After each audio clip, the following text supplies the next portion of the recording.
Dr. Veronica Deverell couldn't believe they were still interviewing for staff 3 weeks before the beginning of term. It showed a lack of professionalism she just couldn't bear. She glanced in the mirror, then reached out a finger to smooth the deep furrow between her eyes. Normally she was without a hint of vanity, but the start of the new school year brought anxieties all of its own, even after 30 years, and Mrs. Ferrers waiting for the very last minute to jump ship to Godolphin was one of them. So now she was short of an English teacher. And with 80 new girls soon turning up, some scared, some weepy, some excited, some defiant, and all of them needing a good, confident hand. She put on her reading glasses and turned back to the pile of CVs. She missed the days when she didn't need CVs with their gussied-up management language and fancy euphemisms about child-centred learning instead of simple common sense. A nicely typed letter without spelling mistakes and a quick once-over to see if they were the right stuff. That used to be all she needed. Still, she mused, gazing out of the high window of her office over the smooth lawns, quiet and empty, at least for a few more weeks, and up to the rocky promontory above the sea, which started just beyond the bounds of the school. It wasn't all bad. These ghastly inclusiveness courses the board had suggested she attend — no one would ever instruct Veronica to do anything — had been quite interesting in terms of expanding the range of people the girls could work with. They had such hermetic upbringings, so many of them. Country house, London house, nannies, and the best schools. Oh, there was divorce and absent parenting and all the rest, but they still existed in a world in which everyone had help. No one had to worry about money or even getting a job. Now, wasn't there an application somewhere from a woman teaching in a Glasgow housing estate? Perhaps she should have another glass of mint tea and look at it again. La-di-da. Shut it, Simone said. La-di-da. Mum, he's doing it again. Joel.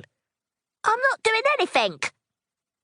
Simone tried to ignore him and concentrate on an early spell of packing, which was hard when he wouldn't get out of her tiny bedroom. And, even more irritating, she could kind of see his point. Even she'd winced at the straw boater and the winter gloves on the uniform list, though at first she'd been so excited. Such a change from the ugly burgundy sweatshirt and optional, i.e. everyone wore them if you didn't want to get called a slut, grey trousers and black shoes at St. Cat's. She tried to ignore her annoying younger brother and bask once again in the memory of the day they'd got the letter. Not the months and months of long study that had gone on before it. Not the remarks from her classmates, which had got even more unpleasant the more she'd stayed behind and begged the teachers for extra work and more coaching. Most of the third years were of the firm conviction that she'd had sex with every single teacher in the school, male and female, in return for the highest predicted GCSE grades the school had ever seen. Not that there'd been much to beat. She'd tried her best to keep her head high, even when she was being tripped in the corridor, when she couldn't open any door without glances and whispers in her direction, when she spent every break time and lunchtime hiding in a corner of the library, normally forbidden, but she'd got special permission. No, she was going back to the day the letter came, in a heavy, thick, white envelope. Dear Mr. and Mrs. Kardashian, we are pleased to inform you that your daughter Simone, full scholarship, enclosed clothing suppliers. Her father hadn't said very much. He'd had to go out of the room for a minute. Half delighted, he'd never dreamed when he'd arrived in Britain that one day his daughter would be attending a private school. He was also annoyed that, even though it was a great opportunity for Simone, he wasn't paying for it himself. And he worried, too, for his sensitive daughter.